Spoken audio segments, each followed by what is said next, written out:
Assalamualaikum warahmatullahi wabarakatuh.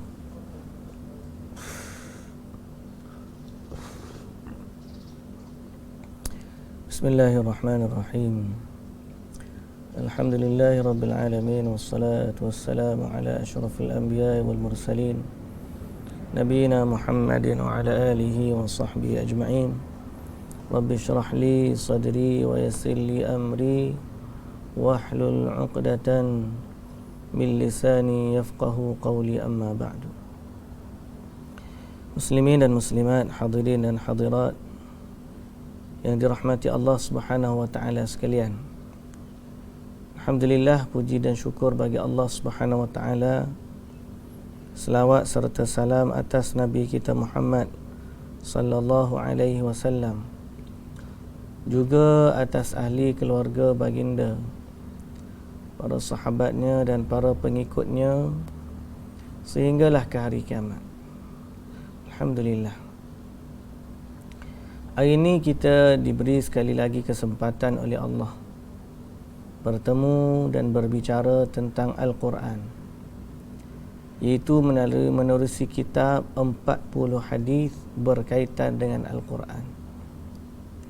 Semoga Allah Subhanahu wa taala mendekatkan kita dengan Al-Quran, mentaufikkan kita, dan kita mohon kepada Allah bantuan dan inayahnya untuk Allah jadikan kita, kuatkan diri kita, kuatkan semangat kita, kuatkan azam kita untuk menjadi ahli Al-Quran.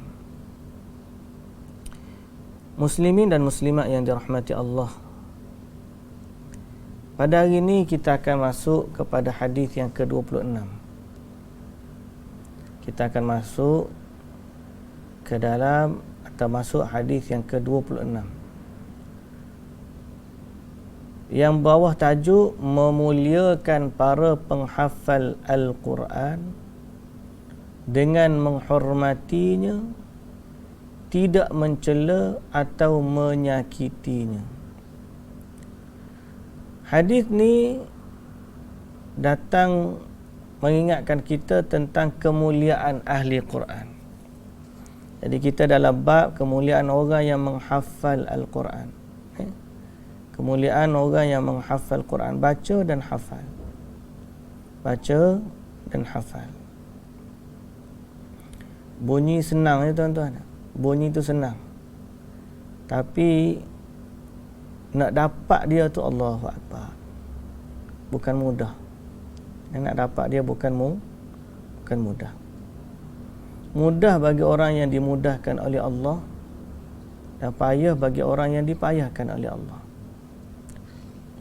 Sebab tu saya sebut di awal tadi, kita minta bantuan dari Allah, kerana dialah yang memilih dan dialah yang memberikan taufik. Baik, kita baca. An Abi Musa al-Ash'ari, hadis yang ke-26 ni. An Abi Musa al-Ash'ari radhiyallahu anhu qala qala Rasulullah sallallahu alaihi wasallam, inna min ijlalillahi ikrama dhis syaibatil muslim wa hamilil qur'ani ghairil ghali fihi wal jafi anhu wa ikrama dhis sultanil muqsit. Rawahu Abu Dawud wal Baihaqi wa hassanahu al-Albani. Dari Abi Musa al-Ash'ari radhiyallahu anhu, dia berkata, Rasulullah sallallahu alaihi wasallam bersabda, termasuk dari keagungan Allah adalah memuliakan seorang muslim yang telah beruban dan para pembaca Al-Quran yang tidak bersikap berlebihan di dalamnya, yakni dalam membacanya, memahaminya dengan mengikuti ayat-ayat mutasyabihat, dan tidak pula bersikap jauh darinya, dari membacanya, memahami makna-maknanya dan mengamalkannya, dan penguasa yang adil. Faham tak hadis ni? Okey, kita ada beberapa poin di sini. Kalau boleh tuan-tuan tengok di sini. Hadis ni hadis yang darjatnya hasan. Okey. Pertama, kunci keyword dalam hadis ni ialah ijlalillah.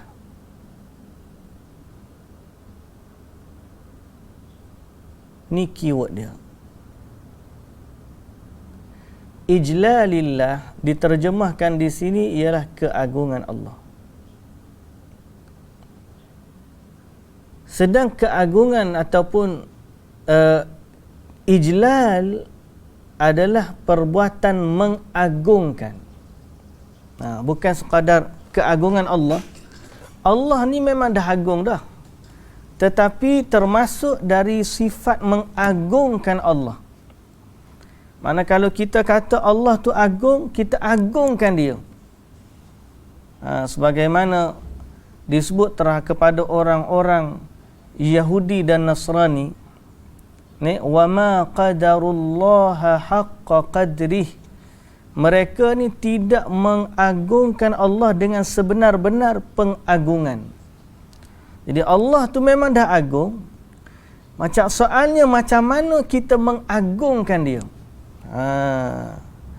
Macam mana kita mengagungkan dia yang maha agung tu? Boleh faham tak? Allah ni maha agung. Kalau manusia tak beriman, seluruh manusia tak beriman kepada Allah pun, Allah tetap Tuhan. Dia tidak berhajat kepada makhluk. Sebaliknya makhluklah yang berhajat kepada Allah. Jadi kita mesti mengagungkan Allah Azza wa Jalla yang maha agung.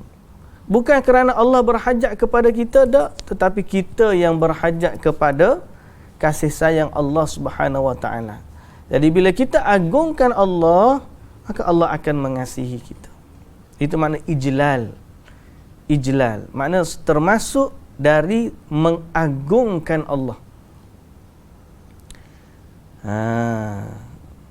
Okey, itu poin utama. Termasuk dari mengagungkan Allah. Bukan keagungan Allah, saya suka terjemah dengan mengagungkan. Kita tanda di sini. Kita letak nombor 1. Nota tepi dia ialah mengagungkan. Ijlal. Mengagungkan.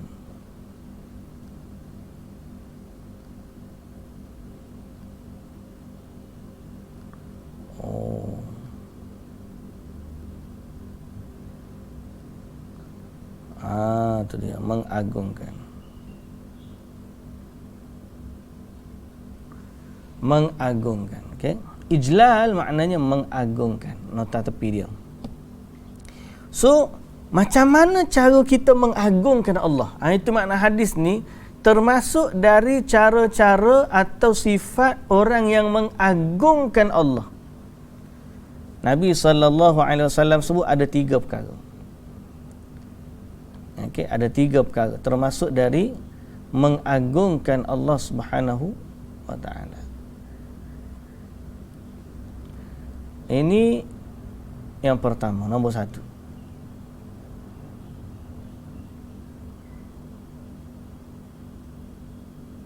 Ikrama dhis syaibatil muslim. Ini nombor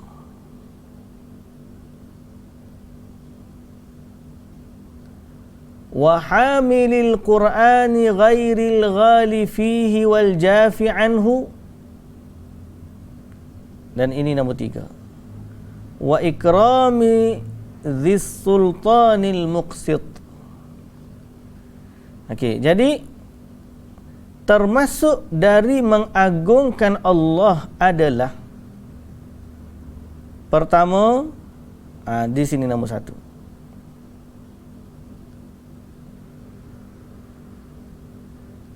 Okey. Satu yang hijau, satu biru tu lain.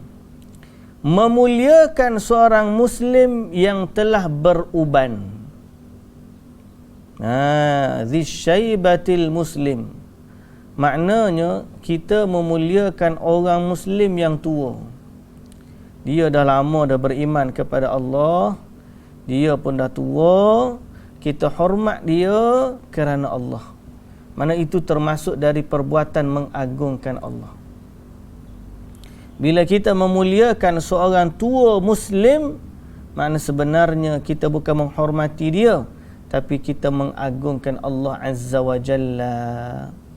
Bukan dia tu Allah dah, tapi perbuatan itu termasuk dari perbuatan mengagungkan Allah Subhanahu wa taala. Perbuatan itu termasuk dari perbuatan mengagungkan Allah Azza wa Jalla. Itu yang pertama. Yang kedua, yang kedua, wa hamilil Qur'ani. Fokus kita di sini.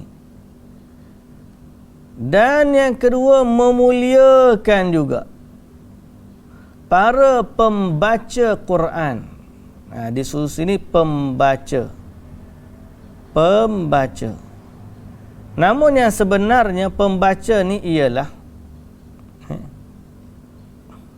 kita tulis nombor 2 ni. Nota tepi dia, nota kaki tak nota tepi. Pembaca di sini hamil ialah penghafal.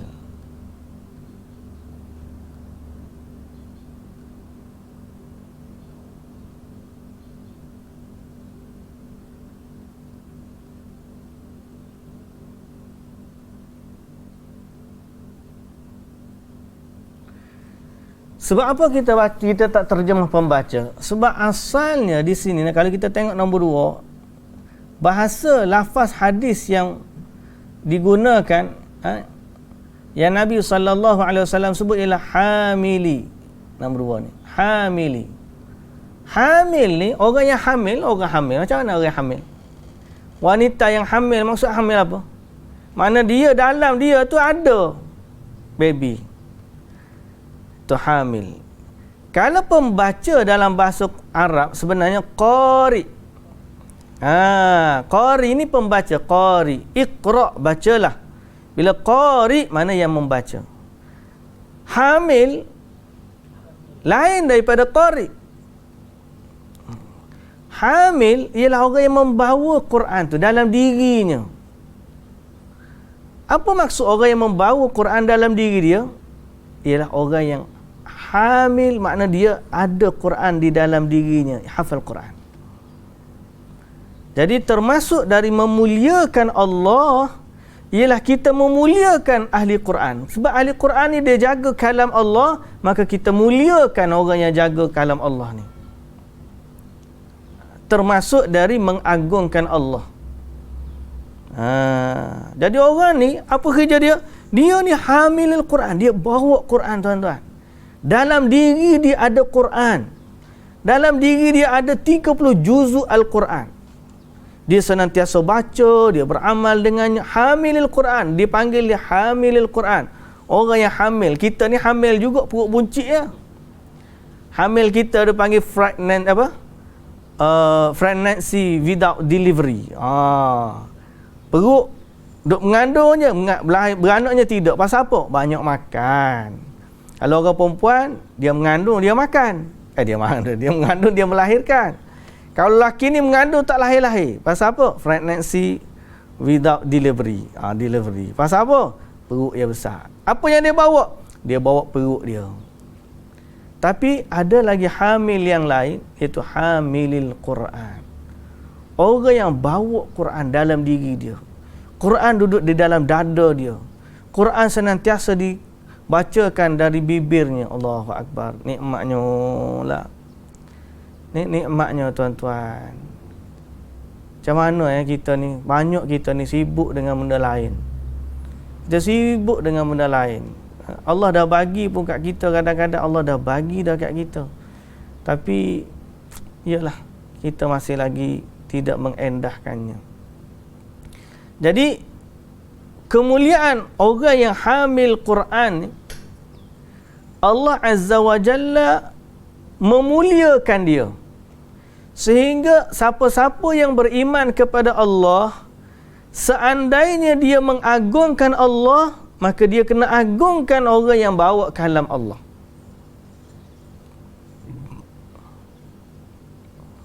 Orang yang bawa kalam Allah, dia kena muliakan. Tapi apakah semua ahli Quran tu layak dikira ahli hamilil Quran?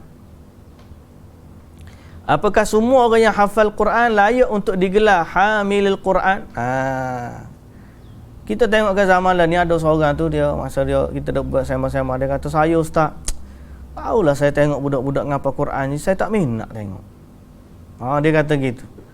Dia tak minat tengok budak-budak ngapa Quran dengan akhlak dia nyo. Lepas tu kita dengar pula cerita ustaz-ustaz ngapa ngajar di tahfiz ni ada macam-macam lah. Tuan-tuan yang dirahmati Allah, betul. Bukan semua ahli Quran ni layak digelar hamilil Quran. Bukan orang hak duduk di mahad tahfiz tu, pusat tahfiz tu, bukan semuanya layak digelar dengan hamilil Quran. Sebab apa? Bukan saya kata ni tuan-tuan. Kalau kita tengok kepada hadis ni, Nabi SAW menceritakan, menambahkan 2 lagi sifat kepada hamilil Quran. Okey, kalau tuan-tuan tengok di sini, saya tanda dengan warna apa lagi ni? Warna kuning. Warna kuning warna kuning ni. Kita tanda dengan warna kuning. Apa dia yang Nabi SAW kata? Hamilil Qur'ani ghairil ghali fihi. Ini satu sifat dia. Okey. Ghairil ghali fihi wal jafi anhu. 2. Saya tanda macam ni. Banyak contoh-contoh hari ni ke buku kita ni. Okey, ni adalah sifat hamilil Quran, penghafal Quran yang sebenar, yang layak dimuliakan oleh orang Islam, sebagaimana yang disabdakan oleh Nabi kita Muhammad sallallahu alaihi wasallam, iaitu para penghafal Quran yang tidak bersikap berlebihan di dalam membacanya. Berlebihan. Ghali ni ghulu. Ghali ni ghulu. Ghulu ni berlebihan ataupun kita sebut sebagai melampau.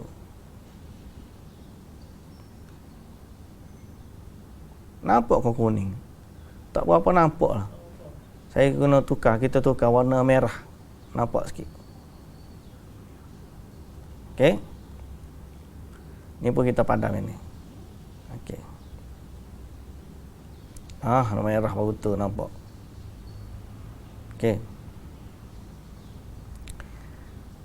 Ghairil ghali fihi. Baru nampak. Wal jafi anhu. Ni sifat kepada hamilil Quran. Okey. Yang tidak bersikap berlebihan. Berlebihan ni kita letak nota tepi. Dalam bahasa Arab, ghali ni maknanya ghulu. Ghali ni ghulu. Ghali di sini ghulu. Bila ghulu, terjemah ghulu bahasa kita apa dia?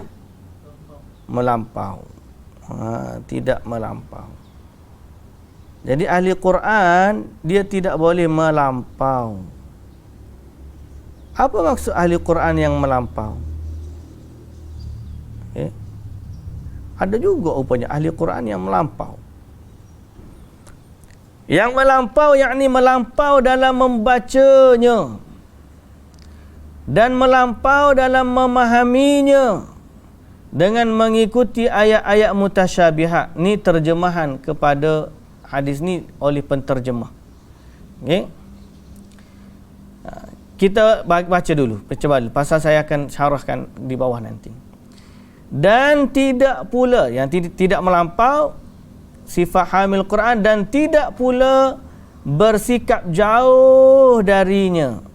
Tidak pula bersikap jauh darinya. Yang ni bersikap jauh ni meninggalkannya lah. Meninggalkannya. Kita tulis nota kaki satu lagi sini. Nombor berapa? Nombor 4.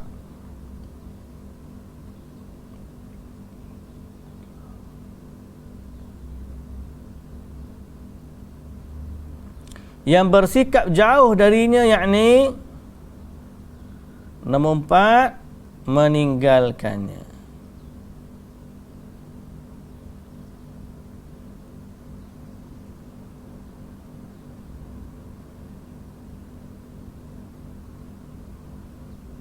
Meninggalkannya.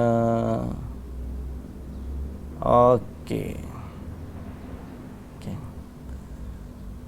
Itu baru kategori yang kedua.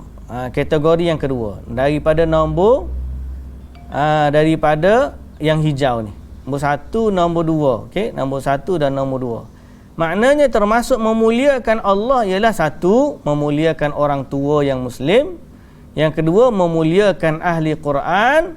Yang ketiga ialah kita balik kepada hijau balik. Kita balik ke hijau balik. Yang ketiga ialah dan penguasa yang adil. Itu memuliakan penguasa. Memuliakan pemimpin. Bila pemimpin tu adil, kita muliakan dia. Termasuk dari mengagungkan Allah Subhanahu Wa Taala, menghormati pemimpin. Orang kita ni kadang-kadang sikap pemimpin, dia anggap pemimpin ni sama dengan dia je. Betul tuan-tuan, dia tu ada sama dengan kita dari sudut kemanusiaannya. Dia orang serupa kita juga. Tapi apabila dia ni memimpin kita, dia layak mendapat penghormatan sebab dia pemimpin. Dia pemimpin yang adil, layak dapat penghormatan. Layak dapat penghormatan kerana dia adalah orang yang menjaga urusan umat Islam. Baik, kita pergi kepada syarah dia. Okey, kita pergi daripada syarah. Pelajaran dari hadis. Pelajaran dari hadis.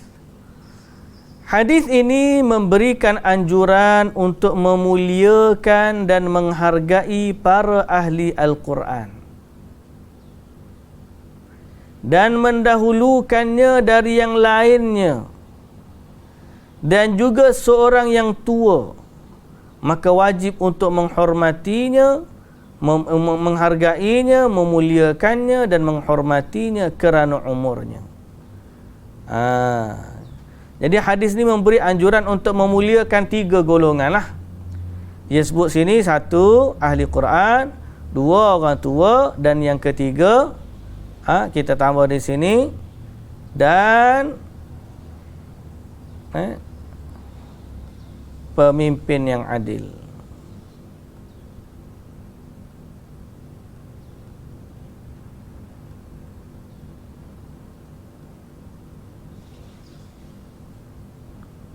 Pemimpin yang adil. Okey. Jadi dalam hadis ni Nabi SAW sebut 3 golongan orang yang patut dimuliakan. Pertama, orang tua Muslim, orang tua Muslim. Yang kedua, penghafal Al-Quran yang tidak melampau dan tidak meninggalkannya atau tidak bersikap jauh daripadanya. Dan yang ketiga adalah penguasa yang adil. Okey, ni makna umum bagi hadis yang kita dah baca tadi. Kemudian bahagian dari memuliakan ahli Quran. Macam mana? Apa maksud memuliakan ahli Quran? Ni bertepatan dengan hadis kita, dengan kitab kita lah. Fokus kita ni kelebihan ahli Quran kan. Jadi bagaimana tentang memuliakan ahli Quran? Pertama, menjauhi dari sikap mencela, baik dari perkataan maupun perbuatan. Bila orang tu hafal Quran, jangan kita duk cela. maki dia. Celah pun tak boleh dah. Ni apatah lagi kalau orang-orang yang mengambil kesempatan kepada budak-budak tahfiz. Kita baca dalam paper ada sampai pelajar tahfiz ni kena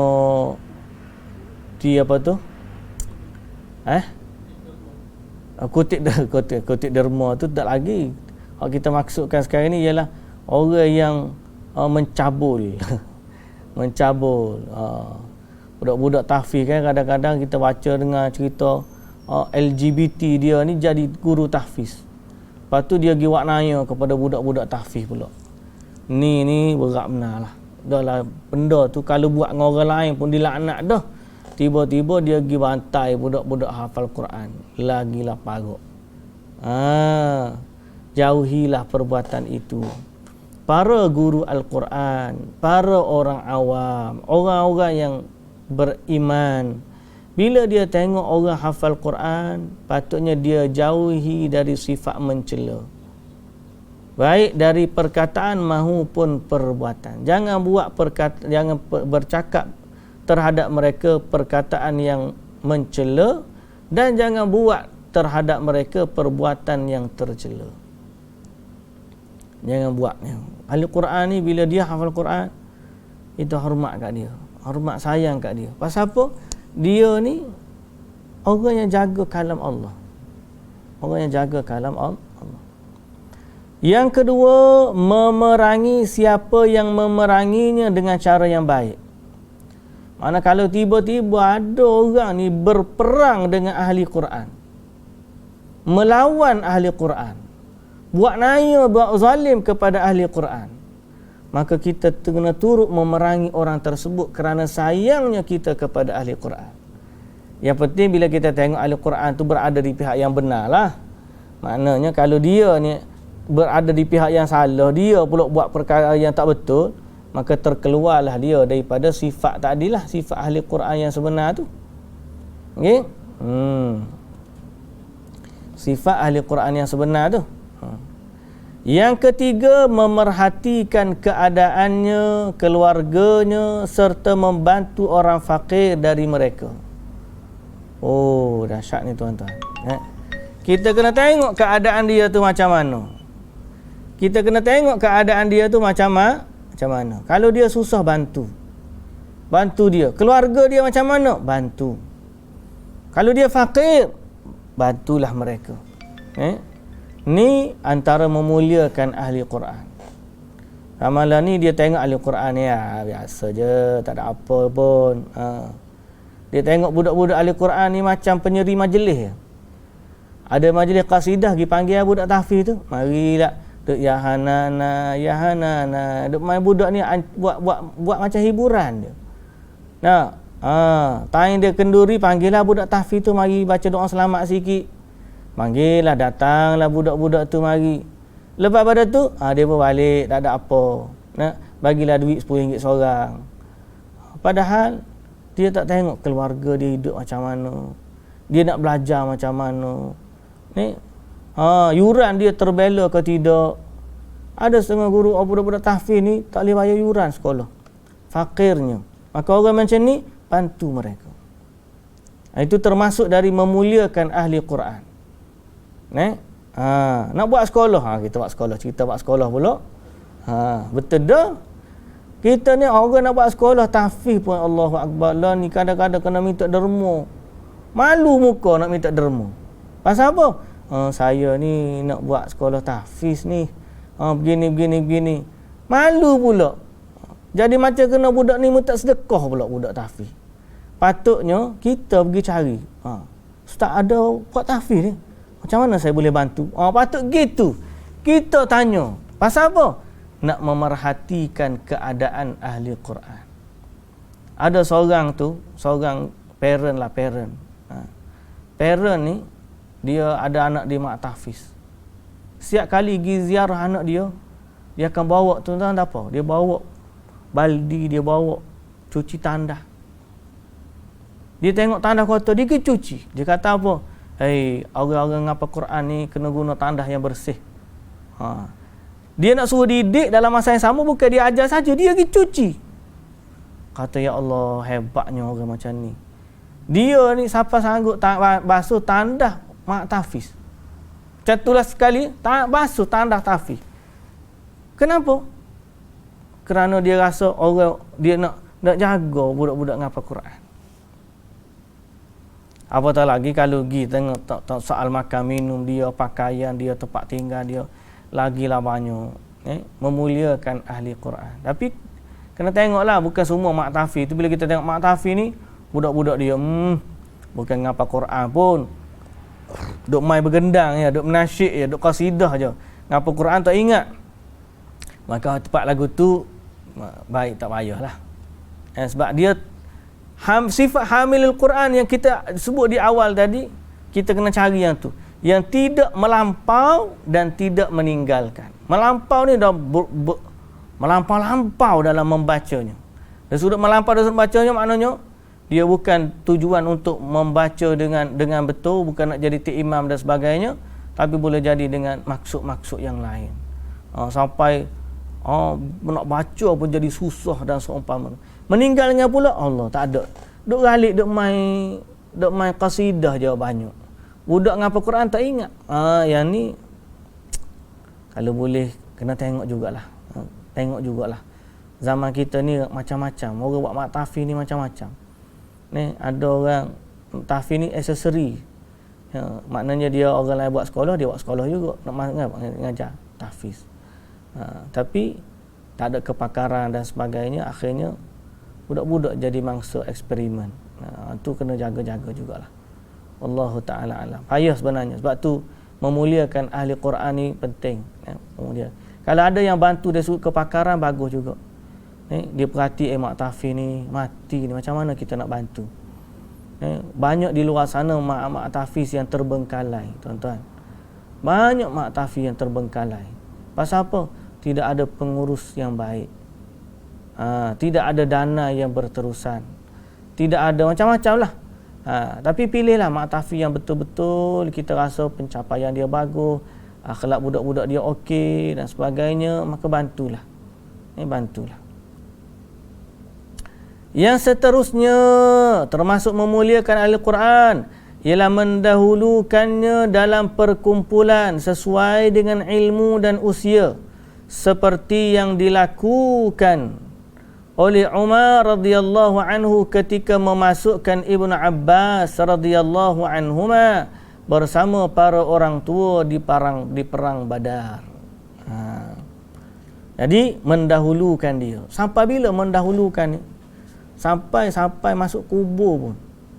Kadang-kadang Nabi SAW waktu nak kebumikan mayat orang yang mati syahid tu, Nabi tanya siapa di mana di kalangan mereka ni orang yang paling banyak hafal Quran.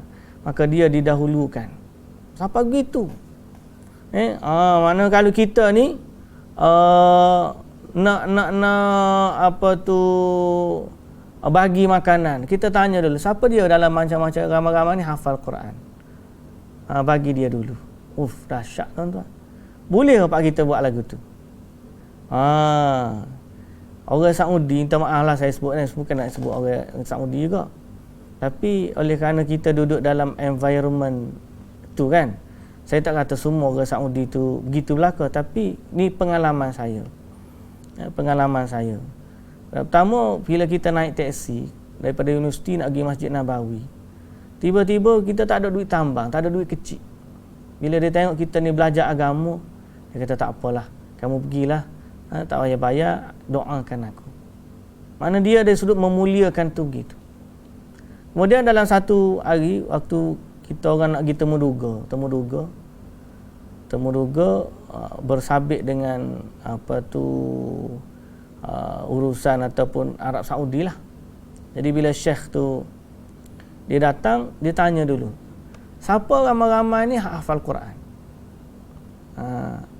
Siapa ramai-ramai hafal Quran? Maka orang pun hafal Quran pakat tangan kan. Okey. Orang hafal Quran dia masuk dulu. Dia orang hafal Quran masuk dulu. Dia yang kita dahulukan. Hatta dalam sistem kalau kita kata nak bagi kerja pun, Dia tengok kalau orang ni nak bukan nak bagi kerja, nak sambung belajar. Orang ni nak sambung belajar universiti. Dalam resume dia hafal Quran. Orang ni didahulukan.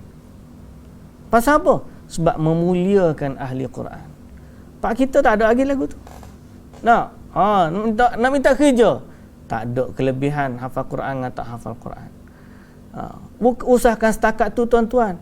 Nak minta anak dara orang pun tak ada kelebihan. Ada orang setengah ni, marilah orang hafal Quran kat dia. Pakai jubah, pakai serban, molek. Saya ni berkenan ke anak makcik ni nak masuk Minang ni. Contoh.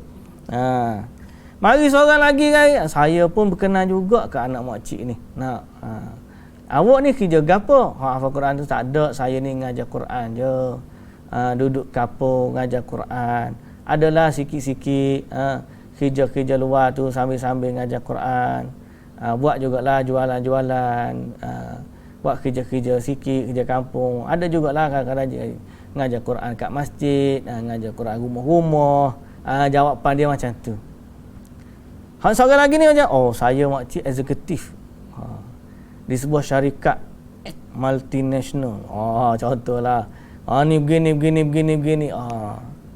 Tengok orang mari ni kereta pakai kereta apa kereta? Kereta.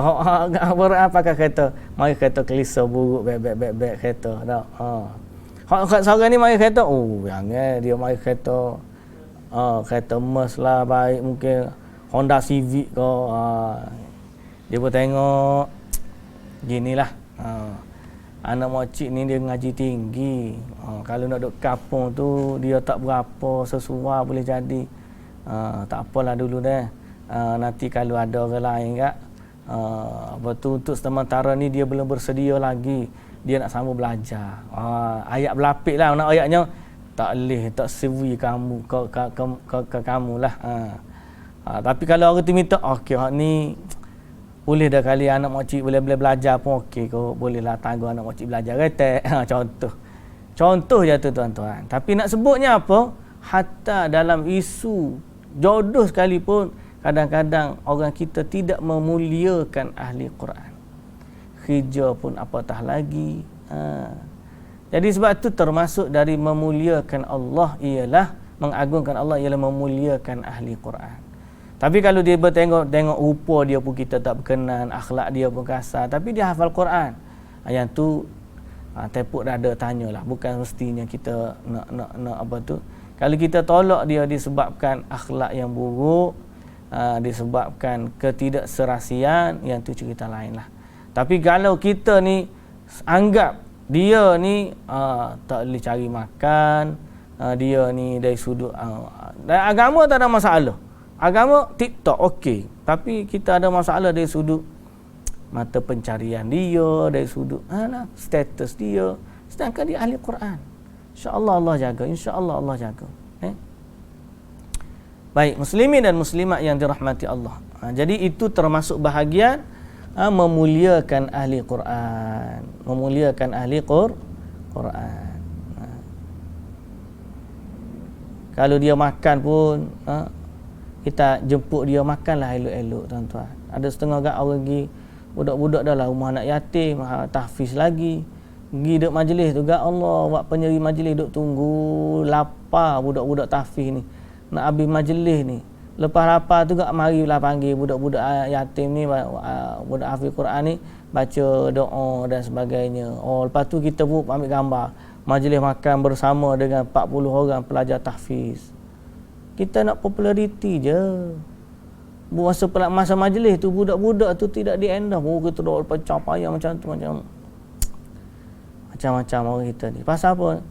Awalnya boleh jadi kerana mereka tidak tahu pun nilai Quran tu sendiri. Mereka sendiri tidak memuliakan Quran. Macam mana dia nak memuliakan ahli Quran? Kerana Quran sendiri pun dia tak rasa mulia. Dia rasa okey. So kalau dia hafal Quran, okey. Pasal dia tak rasa Quran tu nilai dia besar. Baik, muslimin dan muslimat yang dirahmati Allah Subhanahu wa taala. Sifat berlebih-lebihan ghulu kepada Al-Quran. Ghulu kepada Quran. Termasuk juga yang kita kata memuliakan tadi tuan-tuan. Bila orang mengajar baca Quran dengan orang mengajar tak baca Quran, kita kena bezalah. Dipandang sikit baik. Orang ni keajaran dia mengarut, menipu, berdusta, tafsir Quran ikut suka dia je. Yang ni kita kena beza dengan orang ni hafal Quran, baca Quran dengan baik, akhlak dia mulia, cakap dia tak kasar. Yang ni kita muliakan dia, muliakan. Baik, yang ketiga dalam bab sifat berlebih-lebihan ghulu terhadap Al-Quran. Sifat ghulu ataupun melampau yang kita terjemah tadi kan, melampau. Warna apa? Warna hijau dah tadi tak? Melampau.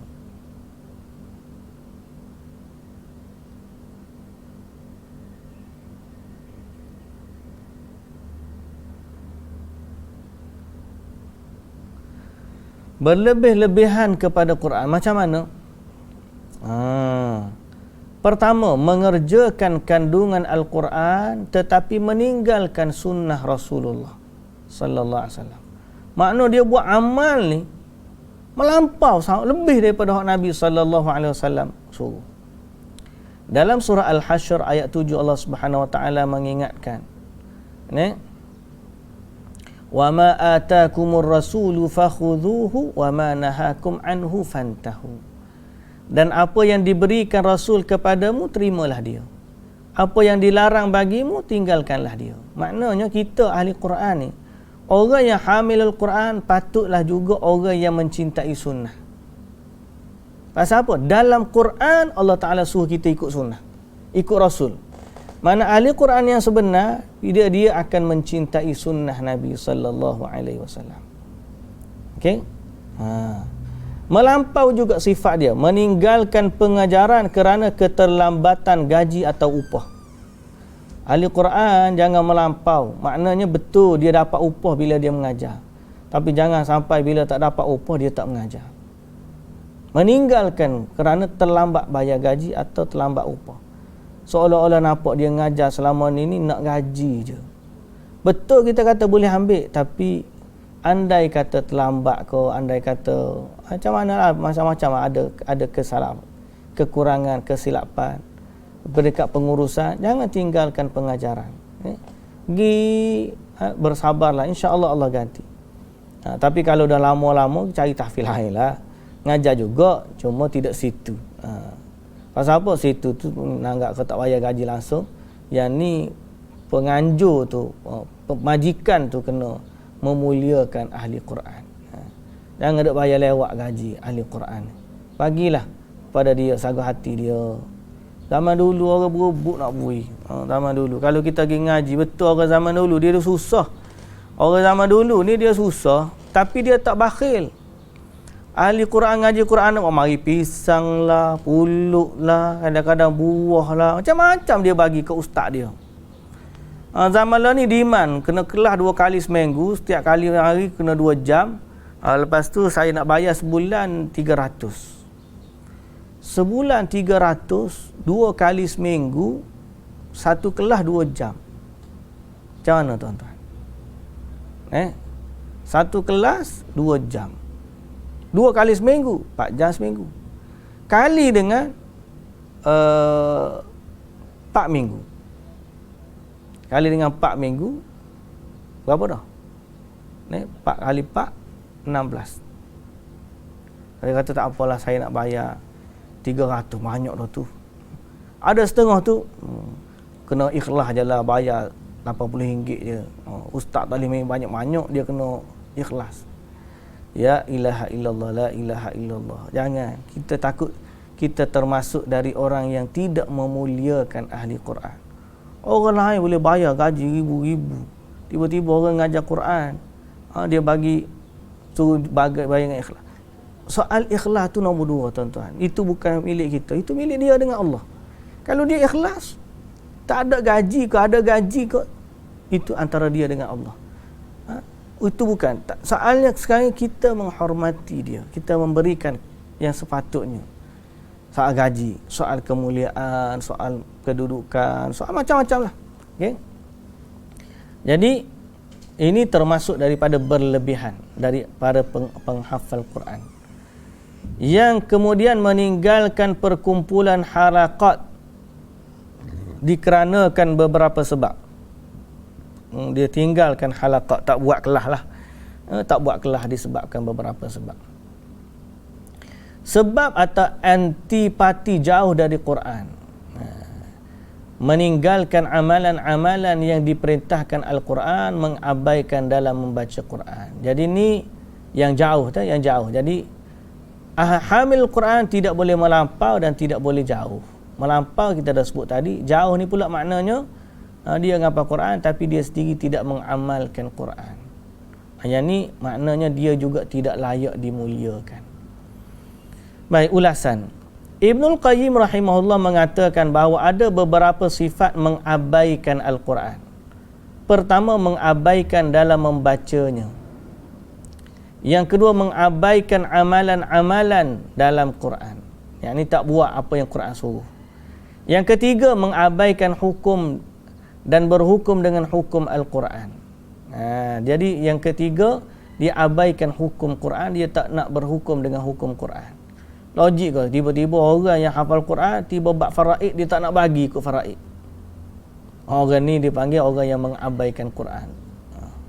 Dia patutnya, dia lah yang kempen supaya ikut ilmu faraid, sebab dia baca Quran. Walakum nisfu ma taraka azwajukum illam. Allah Ta'ala bagi ayat faraid dalam Quran. Yusikumullahu fi auladikum lidzakari mithlu hadzil unthayain. Tiba-tiba dia hendak baca ni, tak nak ambil ilmu faraid. Kita nak bagi ikut sama rata je. Bahasa dia kata. Jangan. Termasuk dari sifat mengabaikan Quran ialah mengabaikan hukum Al-Quran. Mengabaikan hukum Quran. Kalau Quran kata gitu, gitulah. Yang seterusnya mengabaikan Quran adalah mengabaikan untuk mentadabburi ayat-ayatnya. Jadi dia baca je, dia tak nak faham Quran. Yang tu pun termasuk daripada mengabaikan Quran. Ada setengah orang terbalik, dia nak baca, dia tak nak tadabbur. Satu lagi, dia nak tadabbur, dia tak nak baca. Ada juga. Beratlah baca Quran ni, payah kena baca tajwid ke apa. Kalau kita pergi kelas tadabbur, relax je, tak kena baca.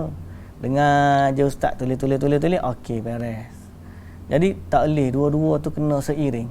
Baca dan tadabbur. Baca saja pun tak boleh tanpa tadabbur. Tadabbur tanpa baca pun tak boleh juga. Yang kelima, mengabaikan untuk menjadikan Quran sebagai ubat dari segala penyakit serta petunjuk segala kebaikan. Jadi ahli Quran mesti mendahulukan Al-Quran sebagai ubat dia. Mana kalau dia sakit ke apa, dia kena fikir macam mana aku nak merawat diri dengan Al-Quran. Baca Quran, insya-Allah Allah bagi kesembuhan kepada sakit dia. Jadi ni antara sifat macam mana seorang itu mengabaikan Al-Quran. Muslimin dan muslimat yang dirahmati Allah, bahagian keempat ni kita belum masuk lagi lah. Bahawa ada komitmen yang kuat dalam membaca Quran dan mengulang hafalan. Bagi ahli Quran, dia kena jaga. Dia mesti ada komitmen yang tinggi. Dia mesti ada komitmen yang tinggi. Sebab apa? Sebab Quran ni dia mudah sangat nak hilang daripada kita. Baik, muslimin dan muslimat yang dirahmati Allah, ada sedikit tambahan lagi lah terhadap syarah yang kita dah sebut dah tadi. Okay? Syarah yang kita dah sebut yang tadi. Tambahan dia pertama dari sudut ahli Quran kan. Ahli Quran tu kita dah sebut dah. Termasuk dari melampau disebut di sini. Ghairal ghali fi al-ghulu tashdid wa mujawazatul had. Ghairul mujawizil hadda fil amali bi, tidak melampau dalam beramal dengan Quran. Aw yabtadi'u wa yuhmalul Quran ma la yahtamilu. Melampau ni juga dia buat benda baru, dia buat bid'ah. Kemudian dia datangkan dalil Quran untuk menyokong bid'ah dia. Ada juga orang lagu ni. Dia tunggang ayat Quran untuk halalkan bid'ah dia. Ni termasuk dari melampau dengan Quran. Macam mana Aja dengar lagu tu. Dia buat satu bid'ah yang Nabi tak ajar. Lepas tu dia buat satu zikir, supaya kita baca zikir. Bila dia kata Nabi tak ajar, mu tahu mana? Quran kata dah, allazina amanu wa tatma'innu qulubuhum bi dzikrillah. Ala bi dzikrillah tatma'innul qulub. Zikir ni menenangkan jiwa. Kita nak buat ni benda zikir je, bukan salah pun zikir. Dalam Quran pun sebut zikir. Tuan-tuan yang dirahmati Allah. Betul, Quran suruh zikir. Tapi Quran juga yang kata, Qul in kuntum tuhibbunallaha fattabi'uni. Katakanlah wahai Muhammad, kalau kamu betul sayang kepada Allah, ikutlah aku. Quran juga yang kata, wa ma atakumur rasulu fakhudhuhu wa ma nahakum anhu fantahu. Apa hak Nabi bawa ikut, apa hak Nabi larang tinggal. Quran juga kata, ya ayyuhalladzina amanu la tuqaddimu baina yadayillahi wa rasulih. Wahai orang beriman, jangan kamu mendahului Allah dan Rasul. Maknanya kamu buat dulu baru kita tanya Allah dan Rasul, jangan. Quran juga kata, wa ma kana lil mu'minin wa la mu'minatin idza qadallahu wa rasuluhu amran an yakuna lahumul khiyaratu min amrihim. Tidak layak bagi seorang mukmin dan mukminah bila Allah Ta'ala dan Rasulnya putuskan satu urusan, tiba-tiba dia kata, tak apalah, aku nak ikut, aku ikut, aku tak nak ikut pun tak apa, ikut suka akulah. Jadi Quran ni bukan boleh buat main-main. Jangan tunggang ayat Quran untuk menghalalkan bid'ah. Guna dalil nak justify apa yang dia buat. Memanglah zikir, kita tahu Quran sebut zikir, tapi zikir yang mana? Zikir yang mengikut sunnah. Zikir yang mengikut sunnah.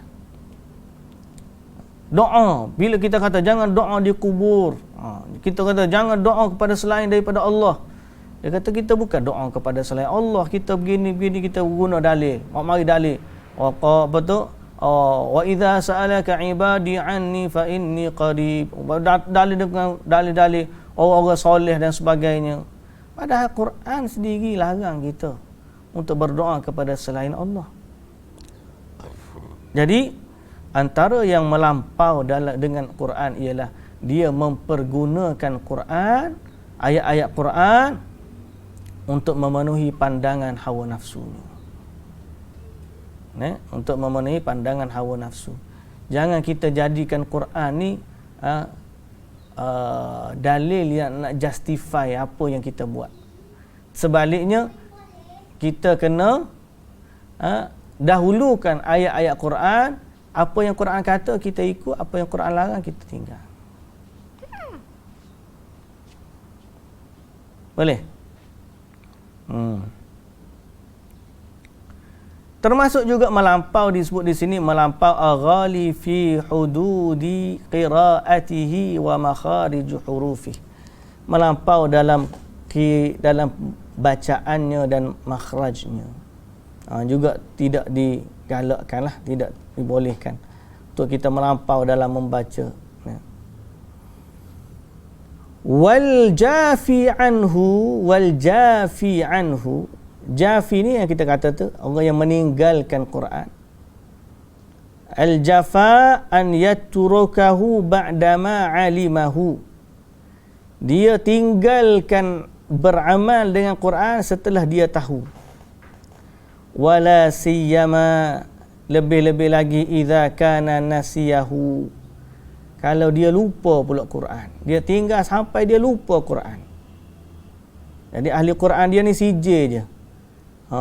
Dia ni hafiz ni, hafiz mana? Hafiz hijj je. Tapi bila suruh baca semula tak ingat. Allahu akbar. Ada setengah-setengah tu hafiz pada sijil je, tapi makhraj, bacaan, huruf, baris, tunggang langgang salah. Ini juga orang yang meninggalkan Quran ataupun melampau dalam. Okey. Fa inna hadza udda minal kaba'ir. Kalau melupakannya dengan sengaja dianggap dari dosa besar. Okey, dianggap dengan dosa besar. Nanti kita akan baca dalam bab melupakan Quran. Larangan melupakan Quran. Termasuk dari meninggalkan juga ialah wa bi an tatruku qira'ata wa tashtaghilu bi tafsirihi wa ta'wili. Meninggalkan bacaan dan hanya menyibukkan diri dengan baca tafsir dan tadabbur lah maknanya. Ada setengah orang tu dia baca terjemahan je. Baca terjemahan, suruh baca Quran, bergulung lidah dia, tak pandai nak baca Quran, tapi dia punya champion tafsir Quran, makrifat dia masya-Allah. Habis dia tunggang ayat Quran untuk justify dia punya makrifat. Ambil nombor surah ni, ambil ayat ni nombor surah. Oh main tong-tong. Orang hak tak rajin dengar pun rasa, hebat dia ni. Dia boleh royak referen dia ni. Padahal kalau kita rujuk referen hak dia kata tu, tak sama pun dengan maksud Quran sebenar. Jadi ini termasuk dari meninggalkan Quran, hanya pandai baca terjemahan, tak pandai baca ayat Quran dan tidak menghayati tafsiran yang sebenar dari Al-Quran. Okay? Hanya sibuk dengan terjemahan dia lah, lepas tu dia buat cerita macam-macam. Allahul Musta'an. Zaman kita ni macam-macam ada tuan-tuan. Kembalilah kepada Quran, berpegang teguhlah dengan tafsiran para salafus salih, tafsiran para sahabat yang mereka faham Quran. Kerana sebaik-baik penjelasan Al-Quran, pertama ayat Quran lain yang menjelaskan dia. Yang kedua, hadis Nabi yang menjelaskan kandungan Quran. Yang ketiga adalah pandangan para sahabat radhiyallahu anhum ajma'in. Kemudian baru lagi kepada pandangan-pandangan ulama berdasarkan ilmu-ilmu yang benar. Berdasarkan kepada pemahaman mereka terhadap Quran, sunnah dan juga ijma' para sahabat. Baik, jadi kena hati-hati. Dengan Quran ni kena hati-hati. Semoga Allah Subhanahu Wa Taala menjadikan kita dari ahli Al-Quran. Satu lagi poin yang terakhir dalam hadis ni telah memuliakan pemimpin yang adil. Jadi pemimpin ni kita kena hormat kat dia. Jagalah dia dengan baik, doakan dia. Kalaupun dia tak betul, doakanlah dia. Sebab kita ni kalau duk main tak puas hati tukar, tak puas hati tukar, tak puas hati tukar.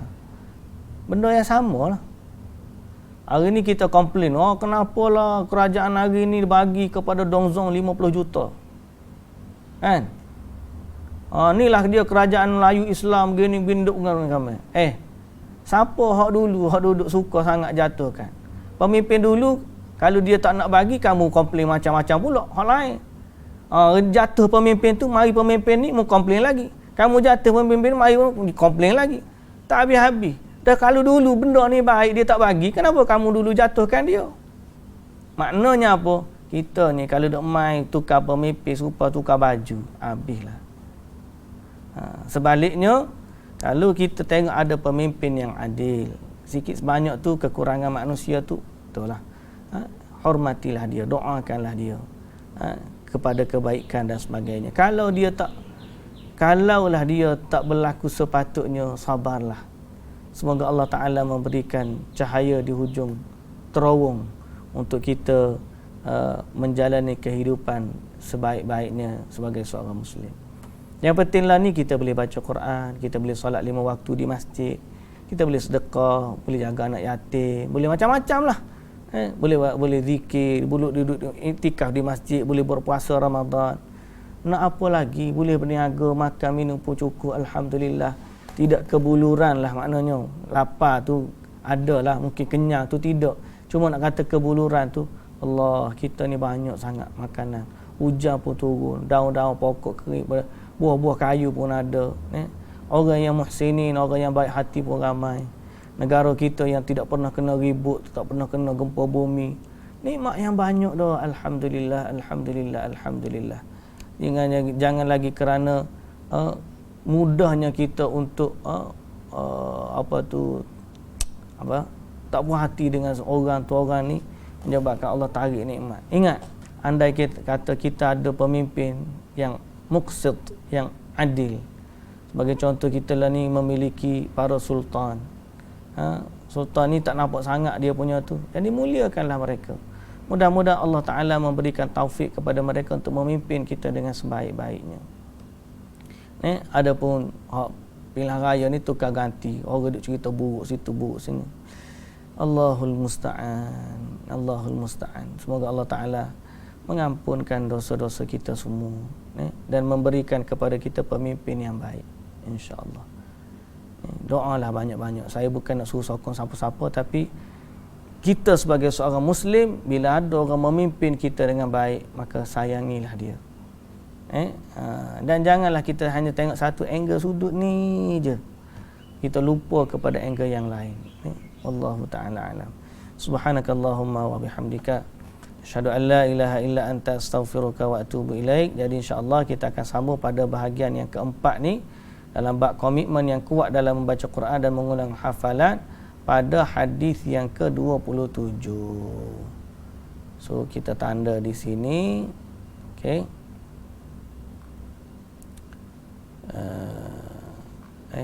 Sini. Terima kasih kepada Pertubuhan Quran Daily Malaysia, PQDM, di atas anjuran kuliah kita ni.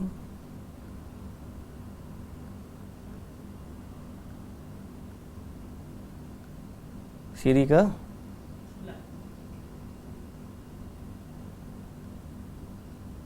Alhamdulillah. Wallahu ta'ala alam. Subhanakallahumma wa bihamdika. Sekali lagi, subhanakallahumma wa bihamdika, asyhadu an la ilaha illa anta, astaghfiruka wa atubu ilaik. Aqulu qawli hadza wa astaghfirullahal azim li wa lakum. Assalamu alaikum warahmatullahi wabarakatuh.